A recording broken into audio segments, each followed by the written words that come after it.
¿Qué tal? Bienvenidos a una nueva sesión del curso de modelos de pérdida en línea. En este caso ya la sesión número 6, 7 si contamos la breve introducción que hay del inicio del curso. Y bueno, en esta ocasión vamos a ver un tema ya previo a entrar de lleno al tema de las modificaciones de póliza. Este tema es necesario precisamente porque, así como lo dice el título, creando nuevas distribuciones, se habla del tema de qué pasa cuando yo conozco una distribución y a partir de esta distribución realizo una modificación en esa distribución y me pongo a revisar cuál es el resultado de esta, de la aplicación de esta operación. A esto como tal se le va a llamar transformación, de modo que vamos a poder generar nuevas distribuciones a partir de transformaciones que se apliquen directamente sobre distribuciones conocidas. En general, una transformación no es otra cosa más que la aplicación de alguna operación matemática sobre la variable aleatoria que ya conocemos. Bueno, entonces, de este modo, eh, pues primero vamos a ver cuáles son los métodos, nada más en términos de palabras, y después, pues bueno, ya se verá precisamente cada uno de ellos. Aunque en general, mmm, el hecho de que se subclasifiquen en distintas transformaciones no implica que los procesos para llegar a la verificación de la nueva distribución cambie entre ellos, prácticamente es lo mismo, simplemente se separan de acuerdo al tipo de operación matemática que se les hace, es decir, si hay un producto como tal, pues se le va a llamar multiplicación escalar o producto escalar. Si hay una elevación a alguna potencia, se les llama operaciones de potencia o power transformation en inglés. Y si lo que estamos utilizando, por ejemplo, es elevar el número e a la variable que estemos trabajando, entonces le vamos a llamar exponenciación o transformación logarítmica. Digo, estas son las principales que vamos a ver y que se encuentran aquí en la parte del número 2, ¿ok? Y sin embargo, pues bueno, hay otras formas de generar precisamente las nuevas distribuciones. La primera y prácticamente la más importante dentro de la materia de modelos de pérdida tiene que ver con la adición de muchas variables aleatorias, es decir, yo tengo una variable que tiene una distribución conocida y entonces tengo una serie de pólizas que cada una representa una pérdida. Entonces la suma de todas estas pólizas genera una nueva distribución a lo que vamos a llamar en algún momento pérdida agregada, que ya es prácticamente uno de los últimos temas y la parte nuclear, digamos, del curso de modelos de pérdida.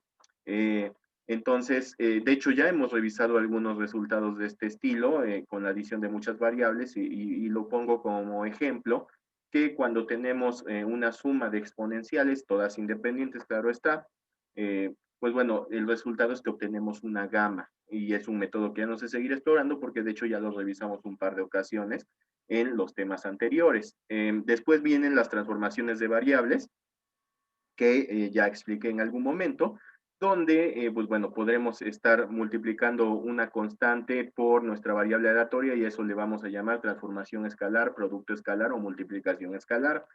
Podemos tomar nuestra variable aleatoria y elevarla a alguna potencia bajo ciertos parámetros y le estaremos llamando operaciones de potencia o power transformation, como lo había dicho en inglés. Finalmente, elevar el número e a nuestra variable nos da como resultado una transformación de exponenciación o transformación logarítmica. Por último, los últimos dos métodos, uno es el tema de las mezclas, que de hecho también ya lo hemos trabajado precisamente cuando hablamos, por ejemplo, de que una distribución tiene su parámetro y su parámetro a la vez es una variable aleatoria, es decir, el parámetro es aleatorio y conlleva o está asociado a una función de distribución. A este parámetro que tiene una función de distribución específica, se le llama variable mezcladora. Entonces ya lo hemos visto, solo es cuestión de aterrizar un poquito cuáles son las características de una mezcla.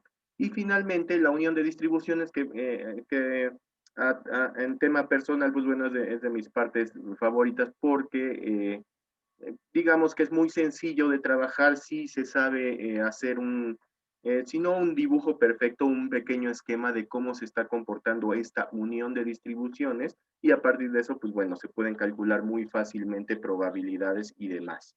Bueno, entonces, para abordar este tema, lo primero que tenemos que hablar es de la teoría general de la transformación o la teoría general de la transformada, ¿ok? Como les decía, en general lo que va a estar pasando aquí es que, pues yo voy a tener voy a tratar de encontrar la distribución de una variable aleatoria y que va a ser igual a una función aplicada sobre una variable x. X como tal tiene una distribución conocida, ¿ok? De modo que yo conozco al menos o la función de densidad o al menos la función de distribución acumulada. A partir de, a partir de este conocimiento, si yo aplico una función, aplico una cierta operación matemática sobre X, a esta X ya modificada con esta transformación, le voy a llamar Y. Y lo que me va a interesar entonces es averiguar cuál es la función de densidad de Y para saber si tiene una distribución conocida a pesar de la transformación o si estoy encontrando algo totalmente nuevo. De este modo, si Y es una transformación de X, ¿ok? Entonces X debería ser igual a la transformación inversa aplicada en Y, ¿ok? ¿Cuándo es esto posible? Pues bueno, cuando G en general es una transformación 1 a 1, es decir, puede ser reversible. Se puede mostrar entonces que la función de distribución acumulada de Y va a ser igual a la función de distribución acumulada de X evaluada en la transformación inversa de Y. ¿Ok? Y en el caso de esto en caso de una transformación creciente y si tenemos decreciente, entonces la función de distribución acumulada de Y pues va a ser 1 menos la función de distribución acumulada de X evaluada en la transformación inversa aplicada a Y. ¿Ok? Y pues bueno, a partir de esto, si nosotros la derivamos, pues vamos a obtener la función de densidad, que es lo que buscamos finalmente, y nosotros si derivamos cualquiera de estas dos, pues bueno, estaremos obteniendo esta expresión. La función de densidad de Y, que es la transformada, va a ser igual a la función de densidad de X evaluada en la transformación inversa de Y por la derivada de esta transformación, ¿ok? Simplemente es aplicando la regla de la cadena. Entonces, de hecho ya lo hicimos. Cuando estábamos trabajando un poquito antes de la familia exponencial lineal, de hecho estábamos trabajando algo llamado parámetro de escala, donde el parámetro de escala, nada más para recordarlo, ahorita ya no es el tema como tal, nosotros teníamos el parámetro de escala, que implicaba parámetro de escala, que implicaba que si X tenía, por ejemplo, una Pareto con parámetros teta alfa o alfa teta, entonces si yo aplicaba un producto escalar sobre mi variable, entonces esto seguía siendo una Pareto donde el escalar solo iba a afectar a uno de los parámetros y a este parámetro se le iba a llamar parámetro de escala. ¿Vale? Entonces, cuando hicimos esto y verificamos precisamente esto, lo que pasó es que estábamos de forma inconsciente realizando una transformación. La transformación en este caso sería que Y es igual a A por X.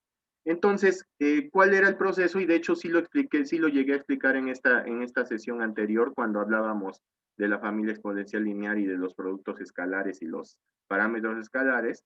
Yo les hablaba que siempre vamos a partir de esta teoría general de la transformación que parte de la función de distribución acumulada de Y. ¿Ok? Primero, yo sé que Y es igual a una transformación o una función G aplicada directamente a X. Por pura definición, la función de distribución acumulada entonces es la probabilidad de que Y mayúscula sea menor o igual a un valor arbitrario Y. Si nosotros aplicamos precisamente esto en esta parte, entonces esto es igual a la probabilidad de que G de X sea menor o igual a Y. ¿Ok? Si yo quiero entonces despejar a X como tal, entonces yo tendría aquí la probabilidad de que X sea menor o igual, la transformación ahora se revierte, ahora evaluándose la Y, y entonces tenemos G inversa de Y. Y esto no es otra cosa más que por definición la función de distribución acumulada de X evaluada en G inversa de Y. Hablábamos de que si es creciente y decreciente, ¿por qué? Pues bueno, porque si es decreciente, cuando hagamos la transformación inversa, pues bueno, el signo como tal, pues nos va a quedar como mayor, y entonces vamos a tener que aplicar 1 menos la función de distribución acumulada para que el signo cambie. Eso es todo, y por eso se menciona el tema de que si es creciente o decreciente. No hace falta, no vale la pena estarlo verificando, porque al final si sigues el proceso tienes que llegar de una u otra manera. Entonces, una vez que tú ya tienes esta parte, ¿qué es lo que va a pasar? Pues bueno, esto es lo mismo que la función de distribución acumulada de Y, que es la que finalmente queremos conocer. Si nosotros derivamos, entonces podemos derivar de los dos lados. Esto nos va a dar como resultado la función de densidad de Y. Y pues bueno, en términos generales, esto nos va a dar f de X evaluado en G inversa de Y, multiplicado por la derivada de lo de adentro. Es decir, entonces la derivada de Y evaluada, la derivada de la función inversa de Y. Y entonces esta como tal es nuestra, esto es finalmente el resultado o la fórmula que nosotros podríamos aplicar. Pues bueno, yo siempre lo recomiendo, no hace falta estarse aprendiendo este tipo de fórmulas, específicamente esta que está en amarillo, no hace falta estar aprendiéndoselas de memoria, porque finalmente es más fácil recordar cuál es el proceso, simplemente tengo que recordar que parto de la función de distribución acumulada de Y. Obviamente, X es, como lo menciona la diapositiva, es una variable aleatoria con f de x o f de x conocida. Si no la conocemos, pues bueno, no podríamos estar haciendo toda la transformación. Y una vez que la conocemos, pues bueno, a partir de definiciones, definición, despeje y derivación, y obtenemos finalmente nuestra fórmula para que vamos a estar utilizando. La verdad es que pueden utilizarla directamente sustituyendo los datos, conociendo la función de densidad, o pueden hacer todo el proceso. La verdad es que en los primeros ejercicios y demás, pues bueno, yo les recomendaría que hagan el proceso completo en lugar de utilizar la fórmula directa, porque finalmente, pues bueno, cualquiera de los resultados que vamos a estar viendo no son otra cosa más que la aplicación de esto que acabamos de ver. Eh, en estas diapositivas específicamente hay muchos ejercicios, entonces técnicamente esta sesión debería ser una sesión corta, porque pues al final ustedes van a ser los que van a hacer que se alargue el tiempo, pues dependiendo de cuánto se tarden en realizar los ejercicios. La verdad es que el tema de la generación de nuevas distribuciones es más un tema de mucha álgebra y de poco tema teórico en general. Digo, la teoría prácticamente la acabamos de ver completa y es esta. Entonces ya en términos ya resumidos y un poquito más bonitos, entonces, pues de nuevo, ¿no? La técnica entonces de la función de distribución acumulada implica que parto de la función de distribución acumulada de Y, obtengo las definiciones, la probabilidad de G de X menor o igual a Y, se aplica la inversa, en caso de que sea creciente queda de esta forma, en caso de que sea decreciente quedaría de esta forma, les decía, precisamente porque el signo va a hacer que se transformen. Entonces, en términos generales, pues bueno, esto va a ser la función de X evaluada en la inversa, o 1 menos la función de X evaluada en la inversa si es decreciente. Si aplicamos entonces la derivada, vamos a obtener por fin la función de densidad de Y, que no es otra cosa más que la derivada de la función de distribución acumulada, y entonces en caso decreciente vamos a tener la parte de arriba, en caso decreciente vamos a tener la parte de abajo, que si se dan cuenta no cambia en general, porque cuando hacemos la derivada el signo que nos quedaba por ahí se va a eliminar, y entonces vamos a tener esta fórmula general que nos dice que la función de densidad de Y no es otra cosa más que la función de densidad de X evaluada en la transformación inversa por la derivada de la transformación inversa. Y esto es todo. Vaya, cualquiera de los subtemas que vamos a ver ahorita, pues se aplican prácticamente los mismos conocimientos y el mismo camino para llegar a ellos. Les decía, les recomiendo que ahorita en los primeros ejercicios lo hagamos de forma utilizando el camino completo, y ya después, pues bueno, podríamos a lo mejor ya utilizar la fórmula directa de nuevo. este curso está dirigido a estudiantes de actuaría y por lo mismo, pues bueno, no es bueno estarse aprendiendo fórmulas, sino racionalizarlas para aplicar ese conocimiento en el momento que sea necesario aplicarlo, si es que llega a ser necesario. Entonces, el primer ejemplo que se maneja en este caso es, tenemos una X que se distribuye exponencial con media 1 sobre lambda. Recuerden que aquí en modelos de pérdida hemos estado trabajando esta parametrización y por tanto la función de densidad de X de una exponencial con media 1 sobre lambda es el lambda por E a la menos lambda X. ¿Ok? Después hacemos una transformación escalar donde Y va a ser igual a nuestra variable X conocida multiplicada por una constante A mayor a 0.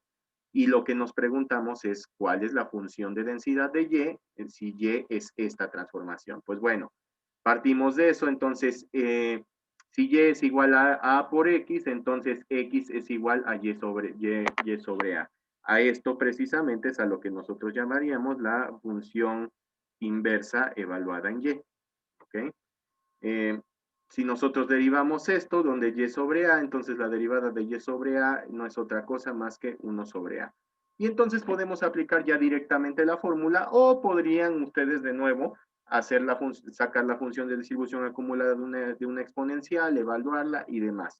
Ahorita aplicando la fórmula directamente, entonces la función de densidad de y es 1 sobre a multiplicado por la función de x evaluado en la transformación invertida. Esto ya en términos de los factores de la exponencial es esto, y como resultado entonces tenemos lambda sobre a por E elevado a la menos lambda sobre a por y. Y esto sigue siendo una exponencial, solo que la media ahora ha cambiado, en lugar de ser 1 sobre lambda, a sobre lambda. Y entonces así es como obtenemos esta transformación escalar en el caso de una exponencial. Eh, Obviamente hay que tener en cuenta que algo tan sencillo como esto no siempre se cumple. Por ejemplo, si nosotros sabemos que X es una distribución normal, entonces si yo aplico la misma transformación sobre X siendo X normal, lo que vamos a obtener va a ser nuevamente una normal, pero esta normal va a tener como parámetros A por μ el de media y A cuadrada por sigma cuadrada el tema de la varianza. ¿Por qué sucede esto? Pues bueno, porque en este caso ni mu ni sigma cuadrada son parámetros de escala, justo lo que yo mencionaba al inicio de esta sesión, donde si hubiera un parámetro de escala, pues bueno, es el único parámetro que se ve afectado y el resto de la distribución queda exactamente igual.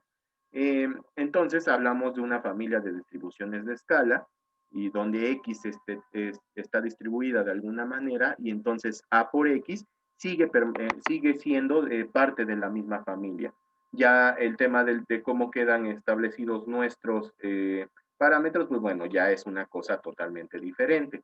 Entonces, lo que acabamos de hacer finalmente es una transformación escalar, donde la transformación específica, en este caso, ya no voy a quedarme tanto estacionarme tanto en estos temas, de hecho los voy a pasar bastante rápidos, porque finalmente lo único que cambia es cuál es el tipo de operación que estoy haciendo o de transformación, pero la forma en que llegamos a la fórmula de nuestra distribución de nuestra función de densidad, pues bueno, siempre va a ser la misma a partir de ahora, ¿no?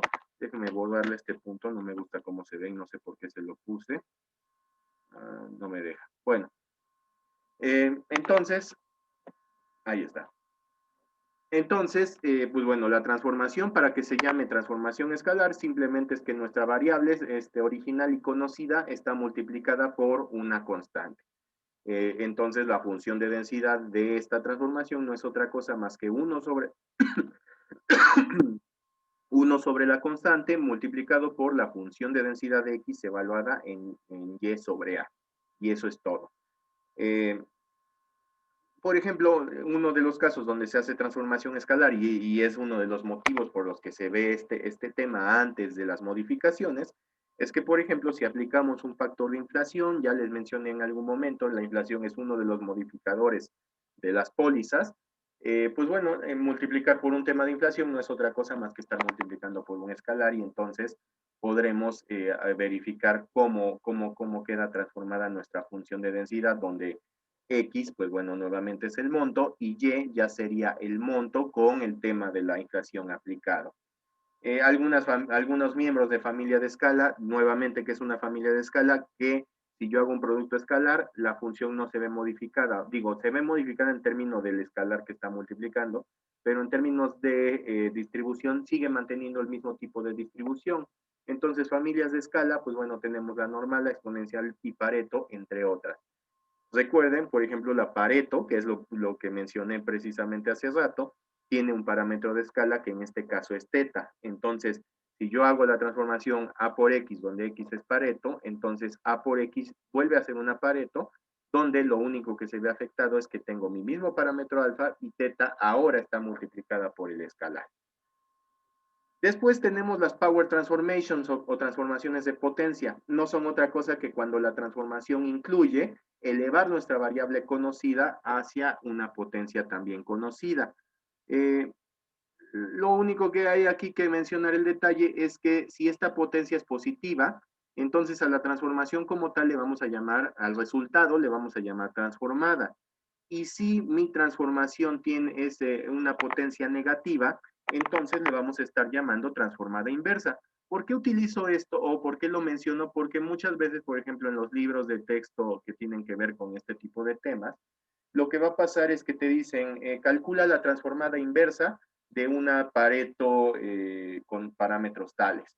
Entonces, cuando te dicen transformada inversa, tú lo primero que tienes que pensar, es que la transformación que tengo que hacer es que si X es Pareto, lleva a ser igual a X a la menos una potencia, y entonces a eso se le va a llamar transformada inversa.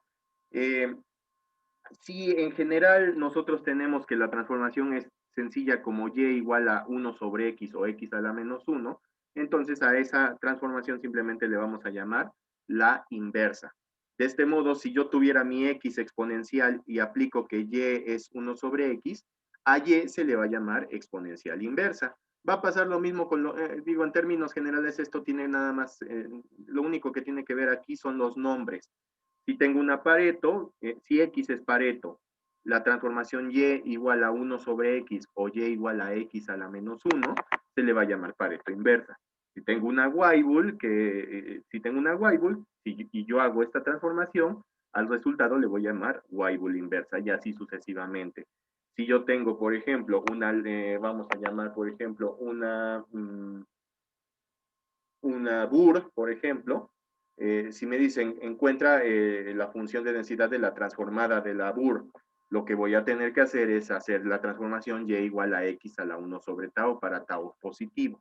Y entonces voy a tener la BUR transformada. Entonces, es importante un poco, no mucho, pero sí es necesario entender entonces que cuando nos hablan de este tipo de nombres, ya debemos saber identificar cuál es la transformación que aplicaríamos. Entonces, cuando nos hablen simplemente de la inversa, entonces pues ya sabemos que la transformación va a ser y igual a 1 sobre x.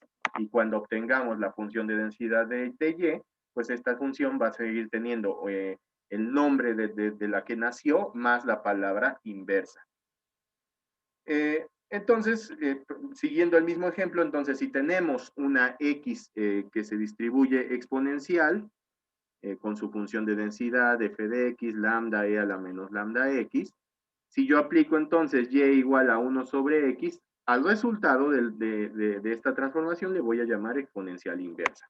Nuevamente, la transformación inversa, la inversa de la función g aplicada es 1 sobre y, la derivada de 1 sobre y es menos 1 sobre y cuadrada, y aplicando la fórmula donde la función de densidad de y va a ser igual a la función de densidad de x evaluada en la transformación inversa de y multiplicada por la derivada de esta transformación, entonces el resultado es mi función de densidad, que va a ser la función de densidad de una exponencial inversa, y es esta que está encerrada en este cuadrito rojo. Es decir, la función de densidad de una exponencial inversa es 1 sobre y cuadrada por lambda por e a la menos lambda sobre y para y mayores a 0. Y así es como encontramos incluso funciones de densidad que a lo mejor ya tenemos en nuestros apéndices o en nuestros formularios y demás,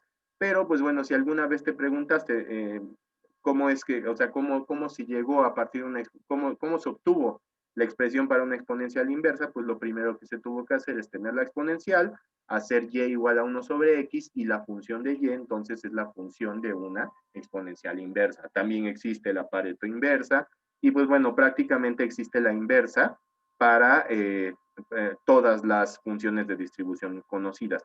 Bueno, no para todos, por eso dije prácticamente, pero bueno, ese es un caso de estar revisando cuáles no tienen inversa como tal, ¿vale? Es cuando se ven afectadas las características de alguna de las distribuciones. Entonces, el primer ejercicio que espero que ustedes puedan realizar en este momento es encontrar el tema de cuál es la expresión para una Pareto inversa. Vamos a considerar entonces que la distribución de Pareto tiene una función de distribución acumulada de f de x acumulada de f de x igual a 1 menos teta sobre x más teta, todo elevado a la alfa. Esta es la función de distribución de una Pareto. Entonces yo quiero encontrar la expresión para la función de densidad y distribución de la Pareto inversa.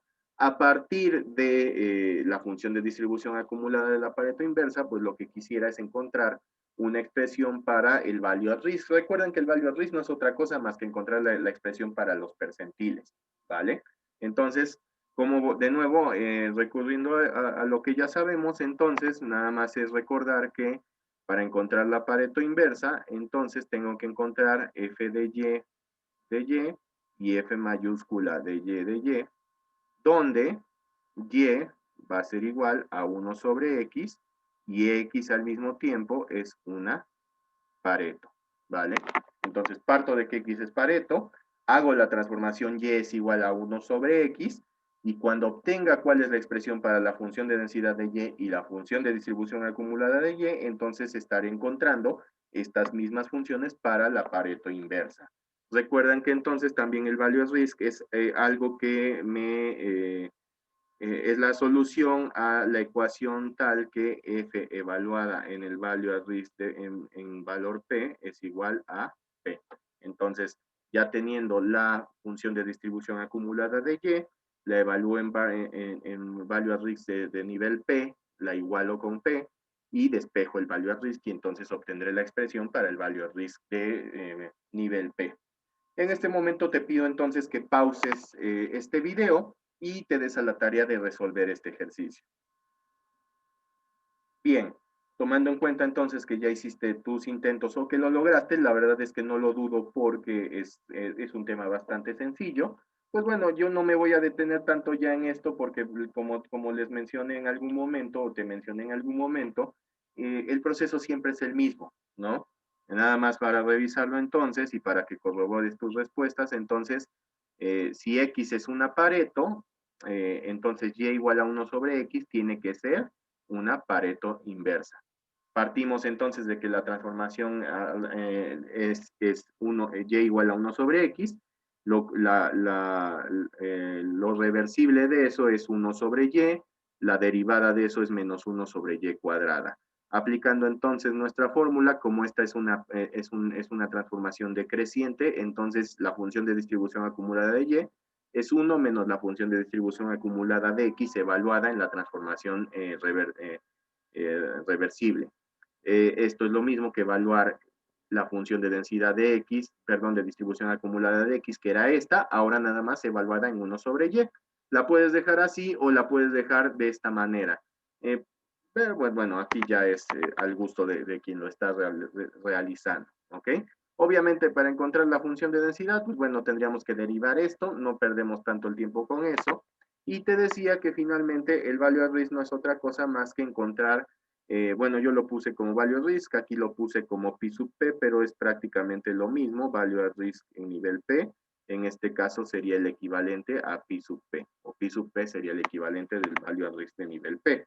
Entonces, la función de distribución ya de y, que ahora ya conozco, que está aquí arriba, evaluada en pi sub p e igualando la p, lo único que tengo que hacer es despejar este término para que ya despejado encontremos el value at risk, que es finalmente este que ya está encerrado en este cuadrito, ¿vale? Es como te decía, finalmente este tema es totalmente álgebra, yo creo que un 80% de álgebra y el resto es teoría. Y párale de contar. Entonces, se pueden tener resultados generales. Esto lo pongo, pues bueno, finalmente está dentro del libro de texto, pero pues bueno, yo no te recomendaría que lo veas así.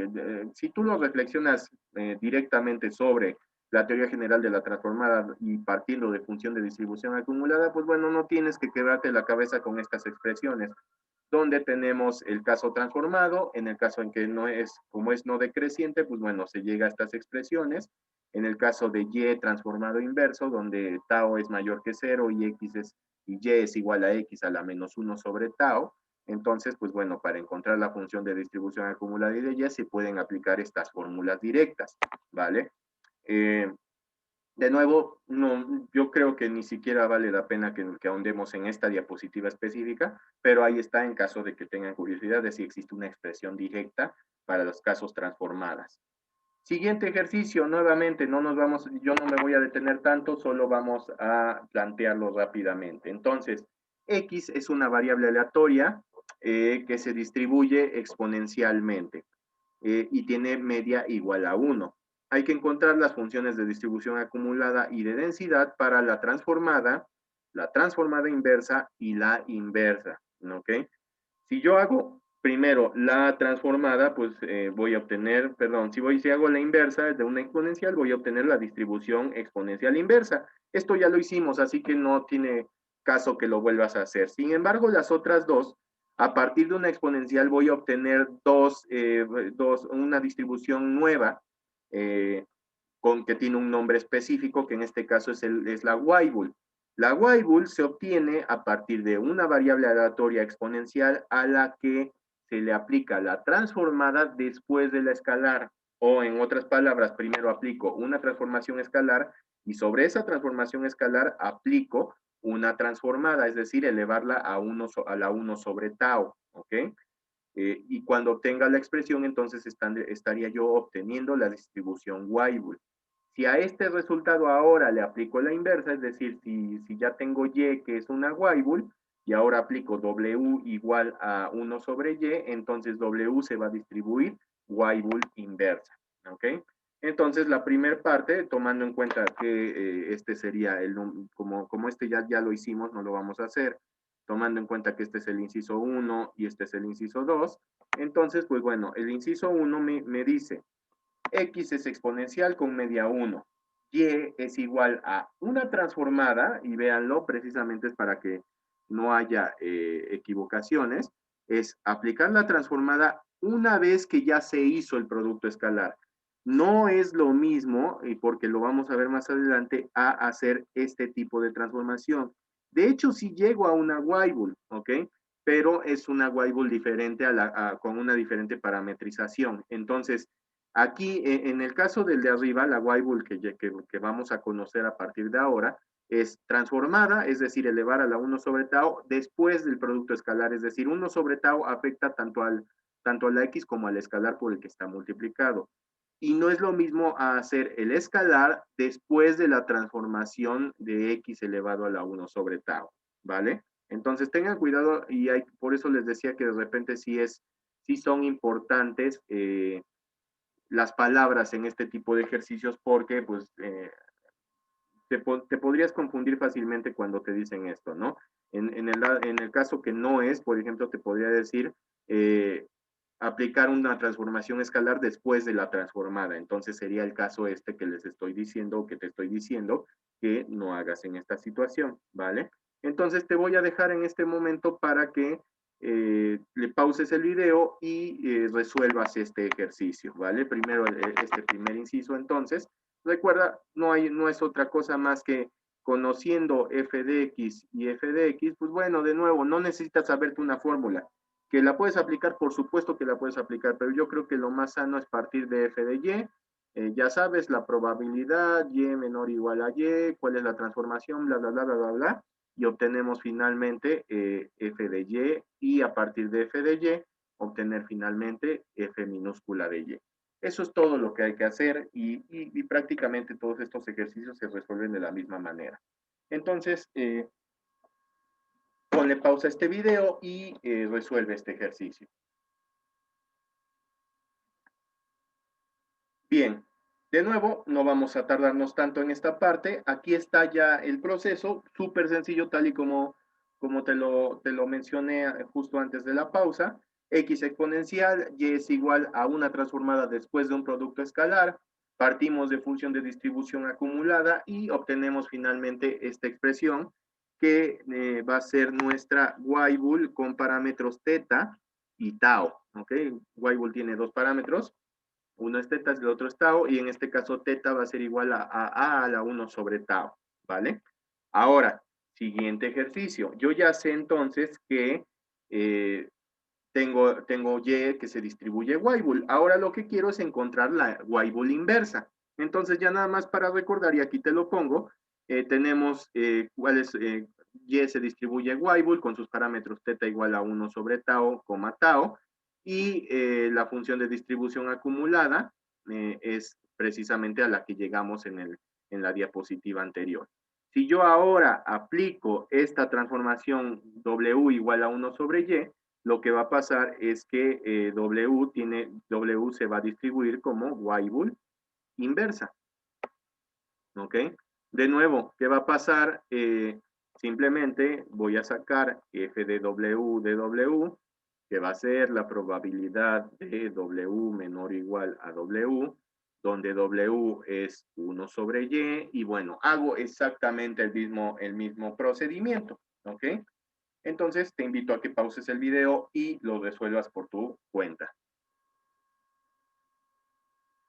Bien, entonces siguiendo la misma lógica del ejercicio anterior, es lo mismo. Entonces la probabilidad de la transformación menor o igual a W, aplico, aplico la transformación, la revierto, y una vez revertida, aquí la revierto, una vez revertida encuentro las expresiones y finalmente llego a la expresión de una función de distribución acumulada de W, donde esta es la que pertenece a una Y-bool inversa. ¿Ok? Y bueno, pues ya esta es la forma en llegar primero a partir de una exponencial, llego a una Y-bool, y a partir de la Y-bool llego a una Y-bool inversa. Como te decía, puedes encontrar la inversa prácticamente de todas las distribuciones conocidas, salvo algunos casos específicos que no la tienen. Pero pues prácticamente todas las que vas a estar utilizando el resto de este curso y pues en general yo creo que de tu vida, pues bueno, van a tener la posibilidad de ser, de hallarse su inversa. Muy bien. Siguiendo entonces con los ejercicios, te invito a hacer este siguiente ejercicio. Ya es mucho más aplicado que el anterior, está un poquito complicado en el número 2, pero pues bueno, te voy a dar las pistas necesarias para que lo resuelvas. Entonces, tenemos una X que no tiene un nombre específico, es una X inventada, que tiene esta función de distribución acumulada, 1 menos 1 más X a la C a la menos gamma. Sí es gamma. Ojo, digo yo, que sí, hasta ahorita que lo recuerdo en el proceso le cambié la letra de gamma para no estarla confundiendo con otras, pero pues bueno, tienes esta función de distribución acumulada y lo primero que hay que encontrar es la densidad de probabilidad de la inversa de esta X, ¿no? Es decir, nuevamente aplico la transformación inversa, que es Y igual a 1 sobre X. Fácil, ¿no? Nuevamente parto de función de distribución acumulada de Y, su definición, y revierto la transformación y encuentro cuáles son las dos expresiones. Una vez que las tengamos, lo que vamos a hacer es encontrar una forma explícita para los momentos superiores, es decir, para la esperanza de Y a la K. Es decir, vamos a tener que hacer una integral por ahí. Sin embargo, para este caso muy específico, pues bueno, vamos a utilizar la forma de una distribución beta para que todo se nos ajuste y lleguemos a una expresión, digamos, amable. Te invito a pausar el video y a realizar en este momento el inciso o el primer inciso, es decir, nada más encontrar las expresiones para la inversa, y una vez que lo hallemos, ya te doy las pistas para la siguiente parte. Adelante. Bien, entonces, de nuevo, no pierdo tiempo ya aquí, es el mismo procedimiento de la transformada, parto de la función de distribución acumulada de Y una vez que parto de eso, pues bueno, el procedimiento no ha cambiado, es el mismo, y llego a la expresión de la función de distribución acumulada. Para esta X específica, es 1 más Y a la menos C y todo a la menos tau. Aquí ya me acordé, entonces lo que hice fue sustituir la gama que estaba ahí, la sustituí por un tau, ¿vale? Para que fuera, digo, para no confundir precisamente la gama con las X y eso, porque, pues bueno, sobre todo yo que estoy utilizando este tapete electrónico, esta sería mi gama y esta sería mi X y esta es mi Y, entonces, y ya cuando las estás haciendo más chiquitas, se me confunden muy fácilmente. Entonces, de hecho, la tau de repente también puede parecer X, pero es más difícil. Entonces, ya obtuvimos esta expresión. Si esta la derivamos, entonces obtenemos la expresión para la función de densidad de Y, donde Y es 1 sobre X y donde X tiene la función explícita que está aquí arriba, ¿vale? Eso sencillo. Ahora, para la siguiente parte, entonces, pues tengo que encontrar el valor esperado de Y a la K, ¿ok? Que en este caso ya lo sabemos, el valor esperado para encontrar la forma explícita, el valor esperado de Y a la K en este caso, pues bueno, va a ser la integral sobre todos los valores. Recuerden que siempre manejamos el límite inferior a cero porque como hablamos de pérdida, no hay pérdidas negativas, aunque se podría modelar. Y entonces esto va a ser, el valor esperado va a ser igual a la integral de Y a la K por f de Y, ¿ok?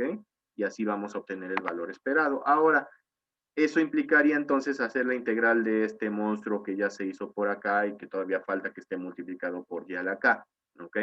Sin embargo, en este ejercicio específico, lo que tú puedes utilizar es la función beta, donde beta de a con dos parámetros a y b es la integral de 0 a 1, de u a la a menos 1 por 1 menos u a la b menos 1 de u, ¿no? Y en general esto, el resultado es la función gamma evaluada en a por la función gamma evaluada en b, sobre la función gamma evaluada en a más b. ¿Ok?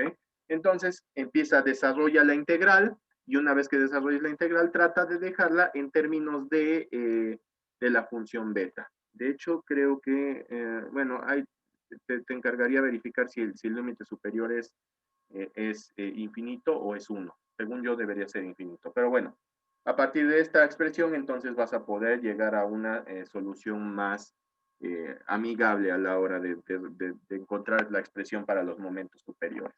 Te pido que pauses el video, tengas en cuenta la función beta y desarrolles la integral. Bien, entonces, ya cuando queremos hacer esto, bueno, yo les puse ya la K, aquí lo pusimos como y a la R, y precisamente ya me acordé, por eso es que aquí cambié la letra gamma, porque sí se iba a estar confundiendo con la R. Entonces, no es otra cosa más que toda esta expresión que aquí se va formando. Una vez que llegamos a este punto, yo te recomendaría estos cambios de variable precisamente para que te sea más fácil estar eliminando términos como esta C que se va con esta, estos números que se van con estos y estos. Y bueno, ahí se van varias cosas. Y nos queda una expresión más o menos como la que está en este renglón. Obviamente yo me estoy yendo rápido para no hacer tan largo este video, pero pues bueno, sí te pediría que vayas corroborando los pasos. Esto en términos generales no es otra cosa más que la función beta evaluada, sí es esta función beta evaluada, y pues bueno, te quedan en términos generales esta tau que queda por acá, multiplicada por la gama de este término, por la gama de este término, por la gama de la suma de ambos términos, y que esta es 1 más tau. Recuerda que puedes sacar una unidad y entonces te queda tau por tau más 1 menos 1, es decir, el tau te queda fuera, se elimina con el de aquí que está por acá, y entonces, pues bueno, llegas finalmente a la expresión que se te pedía para momentos superiores para esta específica, donde tau tiene que ser mayor a 0 y c también tiene que ser mayor a 0. ¿Ok? Entonces, todos estos ejercicios, pues bueno, así nos los vamos a llevar porque, pues finalmente, lejos de la teoría, pues no es otra cosa más que estar trabajando. Entonces, a continuación, otro ejercicio más. Finalmente, ya estamos en este punto donde ya la teoría ya prácticamente la estuvimos revisando las últimas sesiones y ahorita ya nos podemos poner un poquito más, a hacer un tema más práctico. Entonces, este segundo ejercicio ilustrativo implica que x nuevamente es una exponencial con media igual a 1. Encontramos la distribución de y igual a alfa por x a la 1 sobre beta, ¿ok? Aquí vamos a encontrar una Weibull, pero es una Weibull con una parametrización diferente a la que encontramos anteriormente. Por si no los recuerdas, que yo creo que sí los recuerdas, en el otro caso la transformación era la misma, solo que la transformada se aplicaba después del producto escalar. Entonces, en la otra parametrización tendríamos esto, ¿ok? Esta es un alfa. Y en este caso, pues bueno, la transformada se aplica solo a la variable x, ¿ok? Entonces, no vayas a utilizar el resultado anterior diciendo, ah, es que esto ya lo hicimos porque esta es distinta, ¿vale? Pero pues bueno, el proceso es el mismo. Una vez que la encuentres, tienes que encontrar la medida y la varianza, que en este caso yo te las voy a incluir directo, es cuestión tuya que las revises con calma y hagas las integrales debidas y el segundo momento y el segundo menos el primero al cuadrado y demás. Y a partir de esto, vamos a asumir que X representa el tiempo de vida útil en años de un iPhone y que sigue esta distribución, perdón, no es X, Y, ya la transformación es una Weibull con media 8 y varianza 320. Y hay que calcular la probabilidad de que el iPhone falle dentro de los primeros 5 años de uso. Es decir, yo lo que al final voy a querer calcular aquí es la probabilidad de que Y sea menor, menor igual a 5, ¿ok? Obviamente Y entonces es una Weibull con los parámetros que vas a obtener a partir de saber que la media es 8 y la varianza es 320 y las expresiones que tendrá tanto de media como de varianza. Entonces, nuevamente te pido que pauses el video y pues pongas manos a la obra, ¿vale? En este caso, si se te complica mucho la media y la varianza de Y, ahora sí que tienes el permiso de buscarla en alguno de tus formularios o en los apéndices que vienen dentro del libro, ¿vale? Bien. Entonces, el trabajo nuevamente o la labor aquí es hacer mucha álgebra nuevamente, ¿ok? Entonces tengo la transformación donde x es una exponencial con media 1, tengo la transformación y igual a alfa por x a la 1 sobre beta, ¿ok? Nuevamente parto de distribución de acumulada y llego a nuestra expresión de esta Weibull específica que tiene otra parametrización distinta a la anterior, donde voy a tener una Weibull con teta igual a alfa sobre alfa elevada a la beta y tau igual a beta, ¿ok? Te decía, en este caso, pues te pido que verifiques estos resultados. El valor esperado de Y, entonces va a ser alfa por gamma evaluada en 1 sobre beta más 1. Y la varianza, pues bueno, este monstruo que está por aquí de funciones gamma. A partir de esto, pues bueno, nuevamente hay que hacer álgebra, ¿vale? Y es una Weibull con parámetros alfa beta y Y representa la vida útil de un iPhone, ¿ok? A partir de la varianza y de la esperanza conocida, pues bueno, vamos a obtener nuestros parámetros haciendo un poquito de álgebra. Primero se obtiene beta, es decir, partimos de la varianza de y a partir de beta se obtiene alfa y teniendo estos dos factores, pues bueno, ya no es otra cosa más que encontrar la función evaluar la función de distribución acumulada en 5, utilizando los parámetros de alfa igual a 4 y beta igual a 1 medio, y finalmente la probabilidad de que este iPhone, cuya vida útil se distribuye Weibull con media de 8 y varianza de 320, pues bueno, la probabilidad de que falle en los primeros 5 años es del 67%, bastante alta, si ustedes me dicen, para lo que se paga por un iPhone. Pero bueno, obviamente este problema ya tiene algunos años, así que, pues bueno, no era el mismo costo. Ya trabajamos productos escalares y trabajamos transformaciones de poder, ¿ok? O transformada y transformada inversa. La que nos falta de revisar es la exponenciación, ¿ok? La exponenciación nuevamente es una transformación aplicada, es una transformación 1 a 1 y tiene su forma reversible, ¿ok? Sencillo, yo tengo mi probabilidad de Y es igual a y la transformación implica que Y va a ser igual al valor, al número o E elevado al valor de la variable conocida. Entonces, mi probabilidad de Y menor o igual a Y es lo mismo que la probabilidad de E a la X menor o igual a y esto es la probabilidad de que X sea menor o igual al logaritmo de Y, ¿ok? Entonces, la función de Y de distribución acumulada de Y es la función de distribución acumulada de X evaluada en la transformación invertida, que en este caso es logaritmo de Y. Si nosotros derivamos, entonces la función de densidad de Y no es otra cosa más que 1 sobre Y, que es la derivada del logaritmo de Y, por la función de X evaluada en el logaritmo de Y. ¿Ok? Aquí de hecho no nos detenemos tanto porque, pues bueno, de hecho ya es bastante sencillo y sería una vez más hacer los mismos procesos una y otra vez. Aquí están unos ejemplos que pues puedes revisar, no los puse como separados para que los hagas, pero bueno, ahí están. Si Y es, Y la transformación es Y igual a E a la X, y X en un caso es una normal o X es una exponencial con media 1, pues bueno, ¿cuáles serían las transformaciones de exponenciación? Pues bueno, en el caso de la función de la normal, pues bueno, f de y de nuevo es 1 sobre y, que está aquí, y la función de x ya conocida, que es la normal, que es todo esto, evaluada en log de y. Entonces, donde debería haber x, lo único que va a haber es logaritmo de y. Pasa lo mismo con una exponencial, tengo la función de y, va a ser lo mismo que 1 sobre y por la exponencial evaluada en logaritmo de y. Obviamente, como hay un logaritmo y un e, pues se van a eliminar y entonces va a quedar una expresión todavía más sencilla. Hasta aquí, pues bueno, todo muy tranquilo. Pasamos entonces ya a los últimos dos temas grandes dentro de esta misma sesión. Uno de ellos es la mezcla de distribuciones. Ya lo hemos trabajado, ¿ok? Les decía, cuando existe un parámetro y este parámetro es aleatorio, es decir, tiene su propia función de densidad y de distribución, eh, entonces estamos hablando de una mezcla. Las mezclas pueden ser discretas y continuas. Continua es la que ya hemos trabajado, por ejemplo, cuando teníamos, si mal no recuerdo, teníamos una eran binomiales, binomial negativa, casi no los recuerdo, pero por ejemplo, el tema que se hablaba en este caso era, tienes una distribución Poisson con parámetro lambda y lambda al mismo tiempo tiene una distribución gamma, por ejemplo. Entonces la combinación de gamas y lambdas, si mal no recuerdo, te daba como resultado una binomial negativa, algo por el estilo. Pero ya lo vimos, ya estuvimos trabajando mezclas continuas.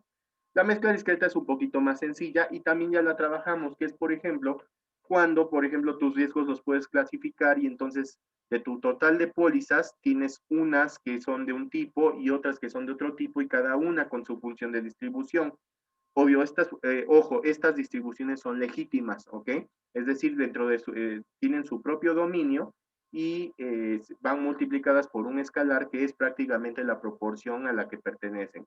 De este modo, si tú sumas todas las proporciones multiplicadas por todas sus funciones de distribución acumulada, vas a tener, vas a tener 1, ¿ok? Porque finalmente A, que está aquí, las A's no son otra cosa más que proporciones de tu portafolios que pertenecen a algún tipo de riesgo, ¿ok? Y entonces, si tú sumas todas las proporciones, pues te tiene que dar 1. Esto pasa, por ejemplo, cuando divides tus riesgos, por ejemplo, tienes, a lo mejor, vamos a suponer que tienes seguros de vida, ¿ok? Y el seguro de vida para personas, vamos a decir, jóvenes, es decir, vamos a decir, recién nacido hasta los 30 años de edad, tienen un tipo de distribución del monto, mientras que de 30 en adelante tienen otro tipo de distribución. Entonces, tú vas a tener en general la función de distribución acumulada 1 y vas a tener la función de distribución acumulada 2. Esta vamos a decir que es para jóvenes y esta va a ser para personas un poco más grandes o viejas, ¿ok? Entonces, tú vas a tener, tú sabes que de tu portafolio de pólizas, porque es fácil saberlo, pues cuántas personas tienes que entran dentro de la clasificación joven y tienes también personas que entran dentro de la clasificación de viejos. Entonces, una vez que pasa esto, pues bueno, tú ya sabes que como todo tu portafolio nada más se distribuye en dos proporciones, pues bueno, A1 más A2 te tiene que dar 1, si no estás te están faltando pólizas de conteo o a lo mejor hay una tercera clasificación que no estás tomando en cuenta, que bueno, sería algo tonto, ¿no? Entonces, esto como tal es una mezcla de distribuciones. Eh, Aquí lo dice, las mezclas discretas surgen cuando las clases de riesgo son inciertas, ¿ok? El número de probables clases de riesgo es discreto, es decir, una, dos, tres subclasificaciones. Las continuas es cuando no sabes no sabes, el parámetro es incierto, ¿ok? Y es continuo, ¿ok? El parámetro en este caso es como cuando tu lambda al mismo tiempo tiene una distribución específica porque es aleatoria e incierta.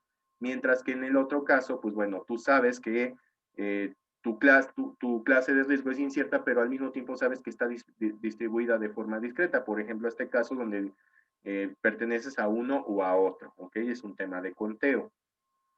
Entonces, en general, reescribiendo esta teoría, entonces f de x completa no es otra cosa más que la sumatoria de cada proporción por su función de distribución específica. Te decía, en este caso, si tú tienes jóvenes y viejos, pues bueno, lo que está pasando acá es que tu A1 a lo mejor es la proporción de jóvenes, tu A2 es tu proporción de viejos, ¿ok?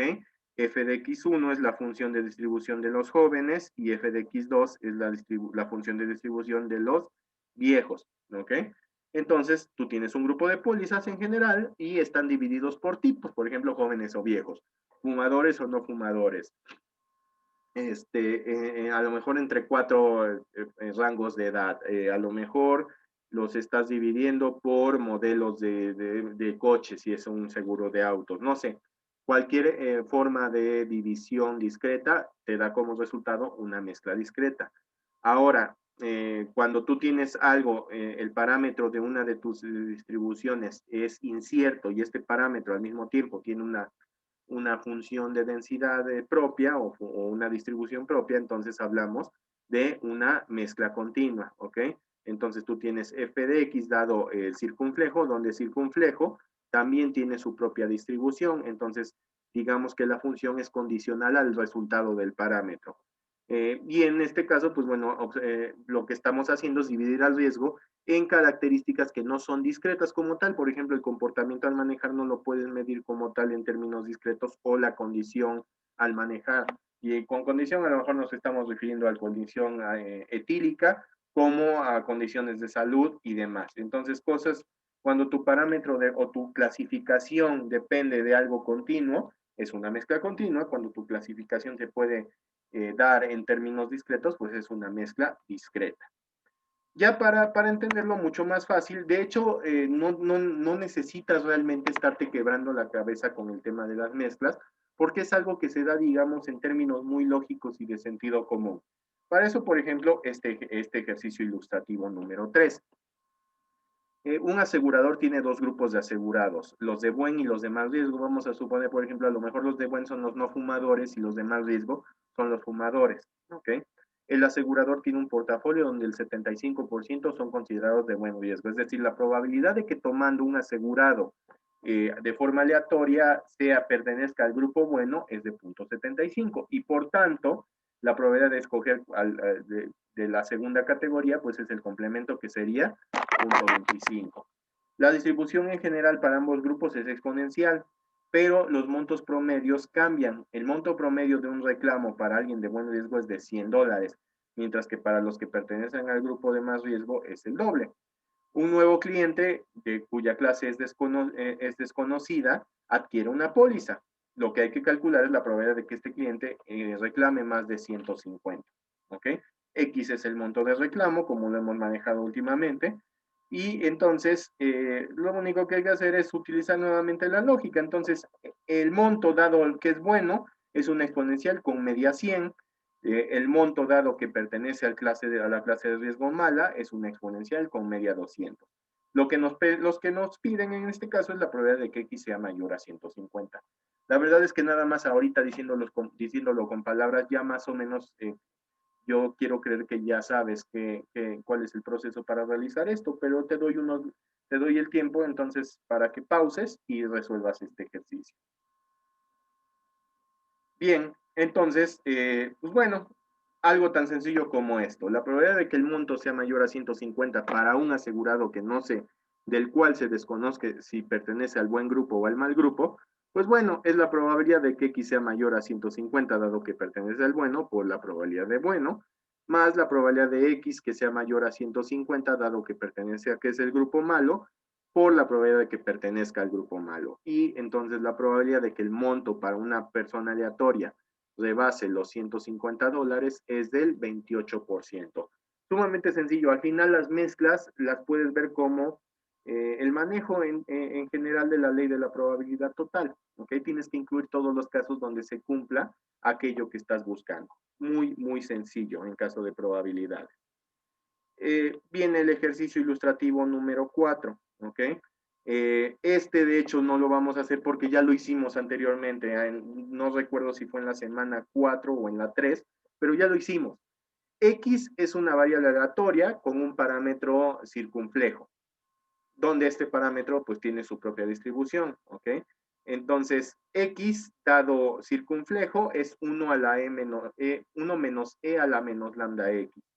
Y al mismo tiempo circunflejo, que está representado por el valor de lambda, tiene una distribución gamma. Entonces tenemos una mezcla de esta distribución que es prácticamente una exponencial combinada con una gamma. Entonces hay que demostrar que esto es una Pareto. De nuevo, partes de hacer la integral para encontrar la función incondicional, ¿ok? Tienes la integral de la probabilidad de que x sea menor a x dado lambda por la función de densidad a la que pertenece lambda. Tienes todo esto, pues bueno, lo vas expresando en sus términos generales, sacas los términos que no te sirvan, dejas adentro los que te sirvan, de modo que lo que quede adentro de la integral sea algo conocido y que se pueda integrar y volver 1, y entonces te deja finalmente la función de distribución acumulada de una pared, ¿ok? Me fui muy rápido en este, pero pues bueno, ya lo hicimos. Entonces, revisa uno de los videos anteriores, no recuerdo en este momento cuál fue, estoy seguro que fue el 4 o a lo mejor el 2, pero ahí está el tema de las mezclas, ¿ok? De hecho, dentro del ejercicio cuando se hizo, te hablaba de algo llamado variable mezcladora. En este caso, la variable mezcladora es la que corresponde a el valor de lambda, ¿ok? Ahora, obviamente se vuelve un poquito complejo cuando tratamos de encontrar valores esperados y varianzas. Sin embargo, hay dos temas que se pueden utilizar para esto. En el caso de que quiera yo encontrar el valor esperado de una mezcla de distribuciones, pues bueno, voy a aplicar algo llamado ley de esperanza iteradas, que no es otra cosa más que calcular la esperanza de las esperanzas. Y en el segundo término, el tema de la varianza. Para calcular la varianza de X, donde X es una mezcla, vamos a utilizar la varianza condicional, que implica, en forma de palabras, el valor esperado de las varianzas más la varianza de los valores esperados. Como tal, es bastante sencillo y sobre todo en casos numéricos como el que vamos a revisar a continuación. ¿Ok? Eh, tenemos los asegurados de una compañía aseguradora que caen en una de dos clases, riesgo 1 o clase 1 de riesgo o clase 2 de riesgo. Como caen en una de esas dos, estamos hablando de caso discreto. Hay 30% asegurados de la clase 1, es decir, la probabilidad de pertenecer a la clase 1 es 0.3 y el resto se encuentran en la clase 2. L sub 1 es la ocurrencia de un reclamo de un asegurado que pertenece a la clase 1, L sub 2 para los que pertenecen a la clase 2. L es la ocurrencia de un reclamo en general, o sea, para cualquier asegurado sin saber si es del riesgo 1 o del riesgo 2. Hay que calcular la varianza y la media. La media nuevamente se va a calcular utilizando esperanza iterada, es decir, voy a calcular la esperanza de las esperanzas. Y la varianza de L la voy a calcular utilizando varianza condicional, es decir, varianza de las esperanzas más la esperanza de las varianzas. ¿Ok? Tenemos un caso discreto, tenemos, por ejemplo, para el caso de la clase 1, pues tanto clase 1 como clase 2, cada una de ellas va a tener su valor esperado y su varianza. Y entonces, cuando yo saque el valor esperado, la esperanza de las esperanzas y saque la varianza de las esperanzas y la esperanza de las varianzas, entonces voy a estar obteniendo tanto la esperanza general de L mayúscula como la varianza general de L mayúscula. ¿Ok? ¿Cómo obtenemos la esperanza en cada una de las clases? Pues lo sabemos de forma muy sencilla para casos discretos. Cada monto multiplicado por su probabilidad sumados me da la esperanza. En este caso, 1000 por punto 2 más 5000 por punto 5 más 10000 por punto 3 me da los 5700, que es la esperanza de L, dado que el tipo de riesgo es de clase 1. Lo mismo en este caso, 1000 por punto 7 más 5000 por punto 2 más 10000 por punto 1 me dan el valor esperado de L, dado que pertenezco a la clase 2.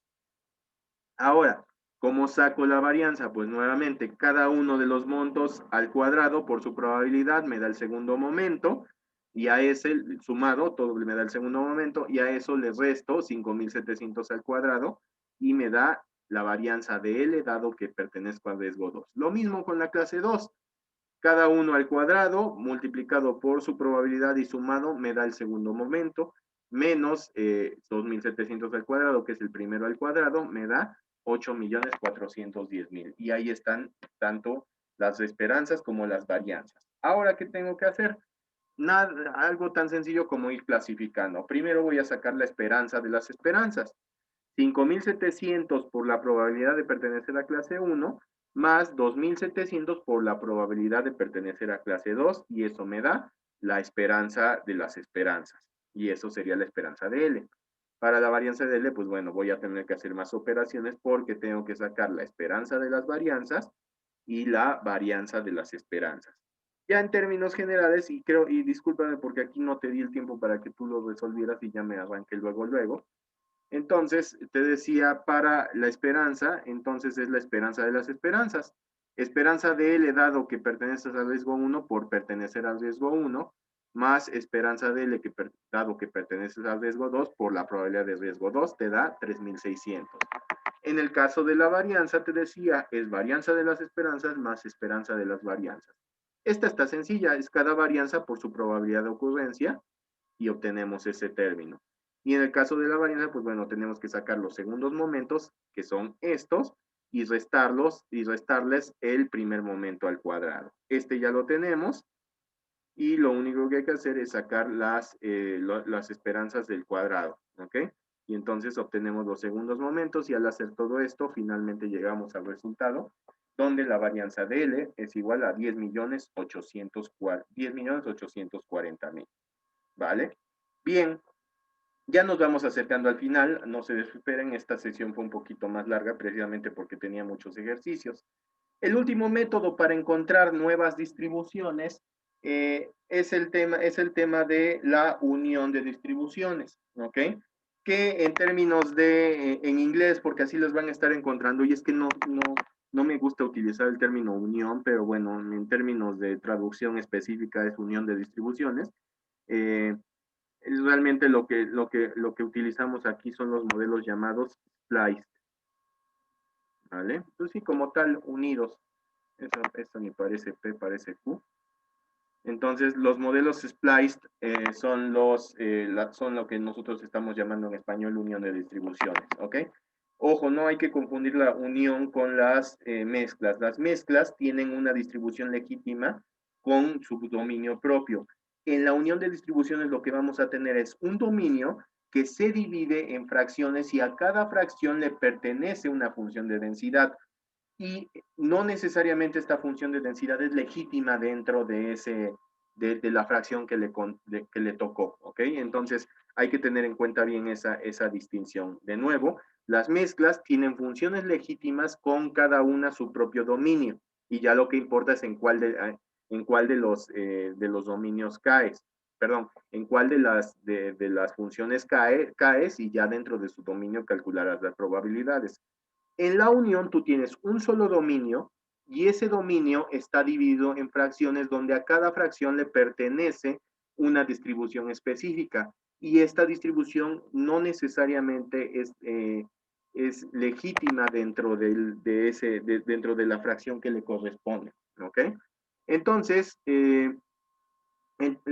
justo en otras palabras, lo que acabo de decir es lo que dice la diapositiva. Una distribución unida o splice distribution es aquella cuya forma de distribución es diferente en diferentes porciones del dominio de una variable aleatoria. Una posible interpretación es que la distribución varía de acuerdo al monto de reclamo o qué tan grande es el reclamo, es decir, a lo mejor reclamos entre 0 y 100,000 pesos tienen una distribución, y de 100,000 en adelante tienen otra distribución, ¿ok? Es cuando se da este tipo de situaciones. En general, una unión de dos distribuciones es tal y como está este ejemplo que está aquí. Obviamente pueden ser de cuantos componentes quieran. En este caso es un modelo de dos componentes de una unión de dos distribuciones, donde voy a tener la función general va a ser igual a la proporción 1 por la función 1 que va desde 0 hasta un valor C, y proporción 2 por la función de densidad 2 de C en adelante. Por supuesto que tú puedes meter a lo mejor 4 y 5, 4, 5, 10, las que quieras funciones, y obviamente cada una va a estar definida en la porción en la que le toca pertenecer. Obviamente las proporciones tienen que ser igual a 1 y este modelo, así como está en este momento, F1 y F2 son legítimas para los intervalos. Si no, si no son legítimas, entonces no vamos a utilizar P1 y P2, vamos a usar K sub 1, K sub 2 en adelante en caso de que no sean legítimas. ¿Qué representan K1, K2, K3 y demás? Representan la P como tal, pero ya con el valor que le hace falta a la función para ser legítima dentro de su intervalo. Recuerden que cuando hablamos de legítima quiere decir que si integramos esa función dentro del intervalo que le corresponde, pues tiene que ser igual a 1. Si no es legítima dentro del intervalo, pues la integral nos va a dar una constante. Esa constante, la proporción dividida entre esa constante me va a dar K sub 1. Ahorita lo voy a explicar de una forma un poco más sencilla. Entonces, en caso de que no sean legítimas, vamos a tener K sub 1 y K sub 2, K sub 3, K sub 4 en lugar de P sub 1, P sub 2, P sub 3. Ojo, la suma de las Ks no te va a dar 1, ¿ok? Lo que sí te da es la suma de las Ps. Entonces, esto se puede extender para K componentes, ¿vale? Entonces, si yo quisiera, si esto fuera legítimo, ¿qué es lo que pasaría? En términos generales, la integral P sub 1 por F sub 1 está definido entre 0 y C. Entonces, si yo integro de 0 a C P sub 1 por F sub 1 y le sumo la integral de C a infinito de P sub 2 por F sub 2, esto, pues como son legítimas, el P sub 2 va a salir para acá, el P sub 1 va a salir para acá, ¿ok? Y la integral sobre todo su dominio, que en este caso implica que son legítimas, me da 1 por P sub 1 más 1 por P sub 2, me da P sub 1 más P sub 2 igual a 1. De nuevo, el caso cuando son legítimas. Si no lo son, entonces voy a utilizar K. En términos generales y gráficos, y esta parte me gusta mucho, la parte de las uniones, porque gráficamente son más fáciles de entender. En el caso, por ejemplo, este es el caso, el primero, es un caso de dos componentes, ¿vale? Donde, pues bueno, por ejemplo, yo puedo tener que de 0 a C mis montos se comportan como exponenciales y de C en adelante se comportan como log normales. Al punto donde se cambia de una distribución a otra se le va a llamar splicing point o punto de unión, que en este caso está representado por la letra C. Obviamente puede haber más de un punto de unión. Por ejemplo, este es un modelo de 4 componentes, ¿vale? Donde yo voy a tener, por ejemplo, a lo mejor de 0 a C sub 1 tengo una normal, de C sub 1 a C sub 2 tengo otra normal con parámetros distintos a la primera, de C sub 2 a C sub 3 puedo tener una uniforme y de C sub 3 en adelante a lo mejor se comporta como un Pareto de cola larga, ¿ok? Si yo integro y si son legítimas, entonces la integral de cada una dentro de su dominio, si son legítimas en ese dominio, pues la suma de todo esto me tiene que dar 1 porque, pues bueno, al mismo tiempo van a estar multiplicados por P sub 1, P sub 2, P sub 3 y P sub 4, ¿vale? Si son legítimas, obviamente cada una te da 1 y la suma de 1 por cada uno, pues no te daría 1. Obviamente tienen que estar multiplicadas por cada uno de sus proporciones, ¿vale? ¿Qué cosas hay que remarcar en este caso? Entonces te decía, bueno, lo primero es que no necesariamente hay continuidad. Si te das cuenta, hay digo, a nivel dibujo, ¿no? Porque no estoy utilizando números ni parámetros. Pero en términos generales lo que está pasando es que en los puntos de uniones hay discontinuidad, ¿ok? No es necesario que haya continuidad, aunque sí la puede haber. Si la hay, pues bueno, el dibujo sería prácticamente una línea que nos interrumpe, ¿ok? Número 2, para X que se encuentra entre 0 y C, tú puedes tener P sub 1 por F sub 1, ¿ok? Pero vamos a suponer que en lugar de tener el tema, en este caso aquí, este es legítimo, vamos a suponer que también hay una F asterisco que no es legítima, ¿ok? Simplemente está definida en ese intervalo, más no es legítima, es decir, está definida, quiere decir que integrarla dentro de 0 y C no necesariamente te va a dar 1, ¿ok? Si esto pasa, entonces este factor en la integral de 0 a c de esta función que está definida ahí, me va a dar una constante, un número como tal, la integral, ¿ok? Entonces, si yo lo combino con la proporción P sub 1 entre lo que le haría falta a la función para ser legítima, ¿ok? Entonces, esta combinación como tal le voy a llamar K.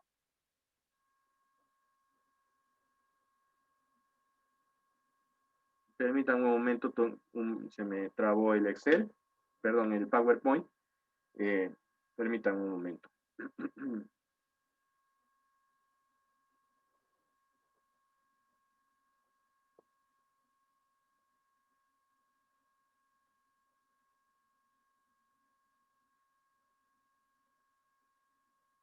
Listo. Entonces, regresando ya a este tema de donde estábamos. ¿Ok? Entonces, en esto estábamos. Te decía, si tú integras una función que está definida dentro de un intervalo, te va a dar un número específico. Si tú la función la divides entre ese número específico, estás provocando que sea legítima, ¿ok? Entonces, cuando tú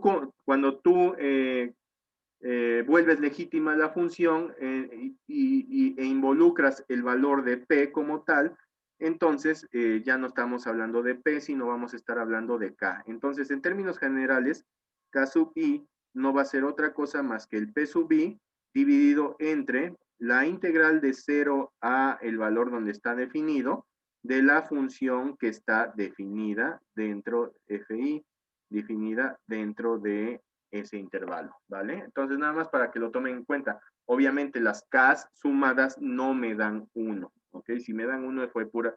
Si me dan 1, quiere decir que las integrales sí que las funciones sí eran legítimas dentro del intervalo, ¿ok?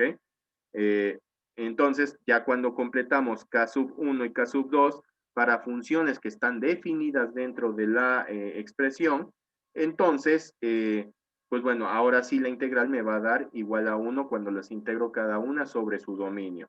Entonces, F1 y F2 pueden ser cualesquiera densidades definidas en las regiones apropiadas, ¿ok?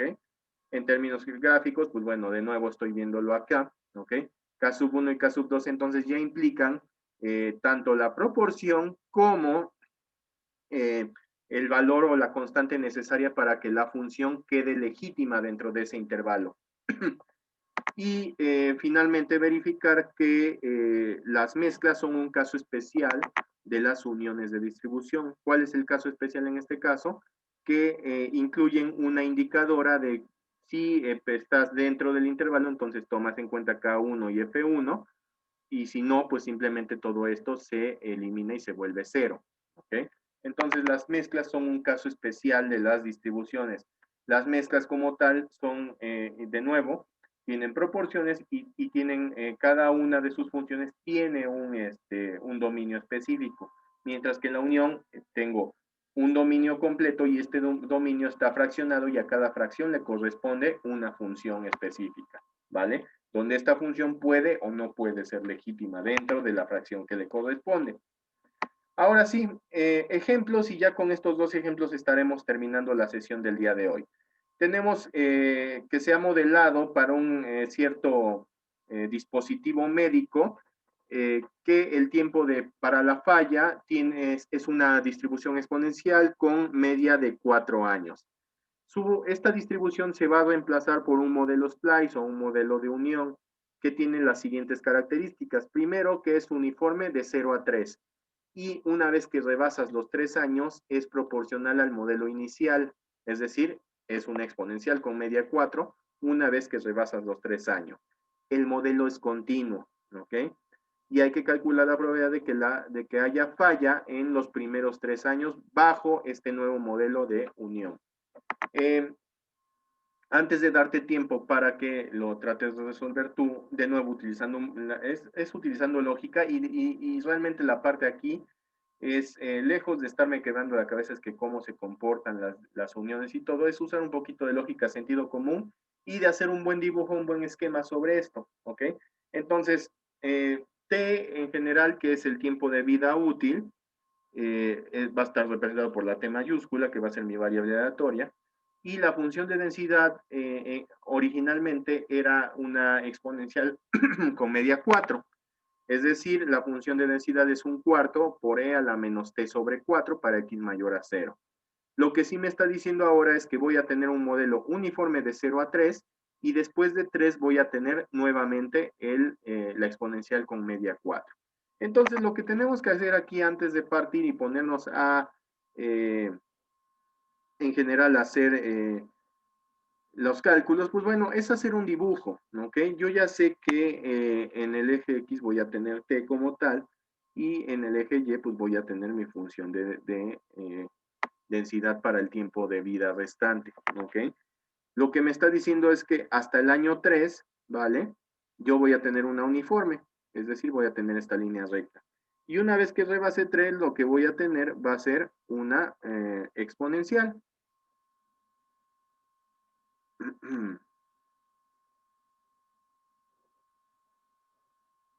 Perdón. Entonces, voy a tener algo así. Digo, esta ya no es línea recta, entonces lo que me está diciendo es que en este punto yo voy a tener K1 por mi función de densidad de una uniforme, que sería K1 por un tercio. Y en esta segunda parte, o sea, una vez que rebaso los 3 años de vida, pues yo voy a tener K sub 2 multiplicado por la función de densidad que le corresponde a esa fracción, que es la de una exponencial con media 4. ¿Ok? Entonces tengo esto. Lo que me está pidiendo ahora es la probabilidad de no rebasar 3. ¿Ok? La probabilidad de falla en los primeros 3 años bajo este esquema. Entonces, ya lo único que tengo que calcular pues son las áreas pertinentes y obviamente necesito también saber cuáles son los valores de K sub 1 para poder hacer la integral correspondiente, ¿vale? Te pido que entonces en este momento tú pauses el video y trates de resolverlo con esto que ya sabes. Bien, nuevamente ya tengo por aquí el procedimiento ya hecho. Entonces, mi función de densidad del modelo Splice, ojo, es continuo. Implica que la función de densidad de t está en dos componentes. Primero, de 0 a 3 es K1 por un tercio, porque es una uniforme de 0 a 3. Y K2 por la función de densidad de una exponencial con media 4 para t mayor a 3, mayor o igual a 3. ¿Qué cosas conozco? Pues bueno, primera prioridad, si yo integro de 0 a 3 por K1 de la función y K2 por la integral de 3 a infinito de la función, me tiene que dar 1, ¿ok? De aquí, pues bueno, obtengo esta ecuación donde K1 más e a la menos 3 cuartos por K2 es igual a 1. Esto porque si yo integro de 0 a 3 una uniforme 0 a 3, pues me tiene que dar 1. Mientras que si yo integro de 3 a infinito esta función de densidad de una exponencial, pues bueno, obtengo e igual a la menos 3 cuartos. Y ya tengo el primer sistema para un sistema de ecuaciones y saber cuánto vale K1 y K2. ¿Ok? Ahora, tengo que notar que, y lo subrayé, que este modelo está determinado como un modelo continuo, es decir, en el punto de unión hay continuidad, es decir, coinciden en el 3 tanto los valores de la función de la exponencial con los de la uniforme, ¿ok? Entonces, eso quiere decir que si me acerco por la izquierda, es lo mismo que si me acerco por la derecha, pero si me acerco por la izquierda tengo la función esta, si me acerco por la derecha tengo esta. En 3, pues los dos son iguales y a partir de esto obtengo una segunda ecuación, ¿ok? Ya tengo dos ecuaciones para un sistema de dos incógnitas y entonces a partir de esto puedo despejar K sub 1. Al final, K sub 1 es el resultado que estoy buscando porque si yo quiero la probabilidad de que se acabe, se muera, se descomponga el aparato antes de 3, pues es esta área, ¿ok?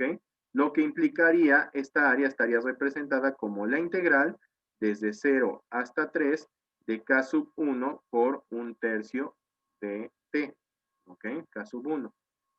Que en términos generales, pues bueno, esto me va a dar igual a K sub 1. Por eso, originalmente, lo que yo necesito encontrar es K sub 1. Para eso construyo un juego de ecuaciones donde Si yo sumo estas dos integradas dentro de sus términos, me tiene que dar 1, y sabiendo que en el punto de la unión, pues bueno, las dos distribuciones coinciden y entonces obtengo un juego de ecuaciones que me permiten despejar K sub 1 y K sub 2.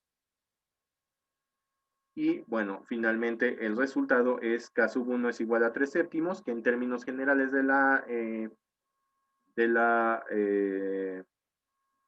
en términos generales de la resolución del problema, pues bueno, es lo mismo que la probabilidad de estar por debajo de 3. Muy bien. A continuación, vamos a hacer un último ejercicio, que es una pregunta de un examen de la CAS, de la Casualty Actuarial Society. Y vamos a hacer prácticamente lo mismo. Vamos a suponer una distribución de pérdidas que es un modelo splice o unido de dos componentes. El primero es una Weibull con parámetros θ igual a 1500 y tau igual a 1 para pérdidas de hasta $4,000. El segundo componente es una Pareto que tiene parámetros θ igual a 12,000 y alfa igual a 2. Se ponen θ1 y θ2 para que se entienda que no es la misma en cada caso. Para pérdidas de 4,000 en adelante. La probabilidad de que las pérdidas sean menores a 4,000 es de 0.60. Hay que calcular la probabilidad de que las pérdidas sean menores a 25,000. Entonces, nuevamente, lo que tenemos que hacer aquí es hacer un muy buen dibujo y a partir del dibujo hacer lo que tengamos que hacer. En este caso, entonces, el dibujo, voy a tratar de hacer algo más recto. Bueno, ahí está. El dibujo implica, yo tengo entonces aquí, en términos generales, me habla de dinero, ¿no? Pues bueno, entonces, yo lo que voy a tener aquí en general es, esto es X, y aquí va a estar F de X, donde X es el monto, ¿vale? Lo que me dice es que de 0 a 4,000 voy a tener una Weibull, entonces vamos a pensar que aquí tengo, por acá tengo el 4,000, ¿vale? Y entonces a lo mejor yo tengo, aquí no me dice si es continuo o no, así que voy a asumir que no hay continuidad, no importa. Entonces de 0 a 4,000, aquí está el 0, yo voy a tener aquí una Weibull con sus parámetros ahí que me están nombrando. Y me dice que de 4,000 en adelante voy a tener una Pareto, entonces yo a lo mejor voy a tener un dibujo algo así, ¿no? En adelante. Esta entonces es una Pareto, ¿vale? Aquí hay K sub 1, aquí hay K sub 2, donde las K de nuevo implican tanto la proporción como lo que haga falta para que esa función sea legítima en cada uno de sus intervalos. ¿Qué otra cosa me dice el problema? Me dice que la probabilidad de que las pérdidas sean menos de 4,000 es 60. Eso quiere decir entonces que toda esta área ya está calculada y esta área en general es 0.60.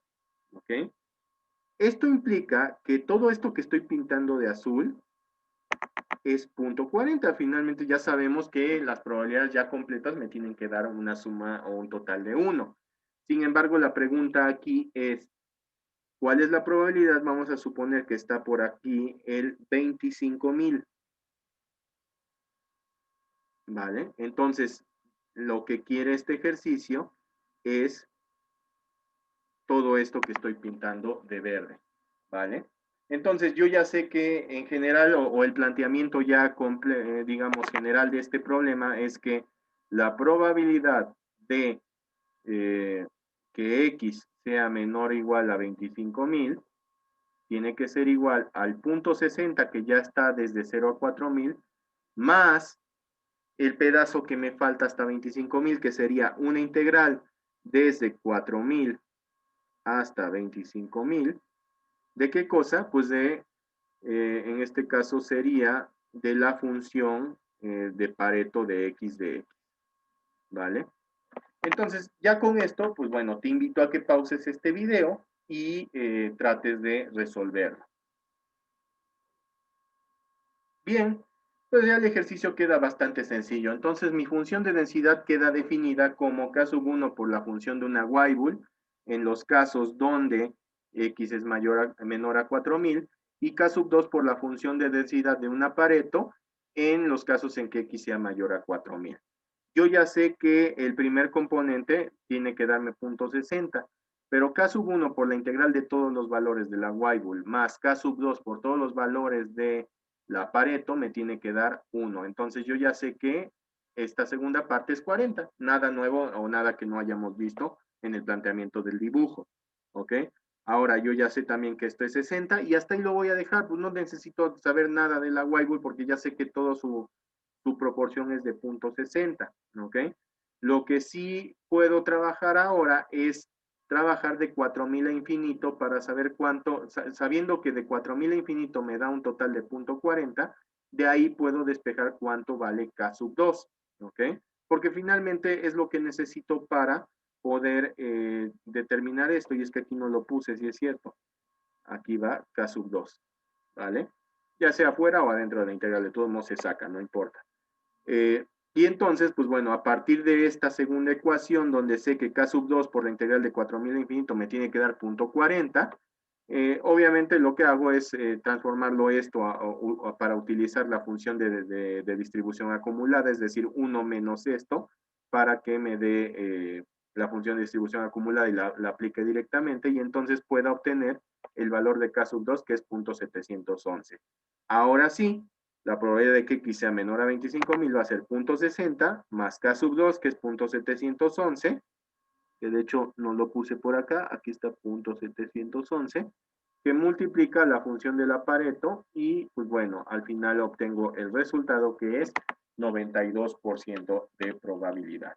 Con esto doy por terminado entonces este último tema, este tema de generando nuevas distribuciones, esperando que te sea de utilidad para tus clases y para tu aprendizaje. De nuevo, te invito a que me dejes tus comentarios o dudas que puedan surgir en los comentarios del video y sobre todo para ir mejorando este curso. Te doy las gracias por haber visto este video y nos vemos en la próxima sesión. Muchas gracias.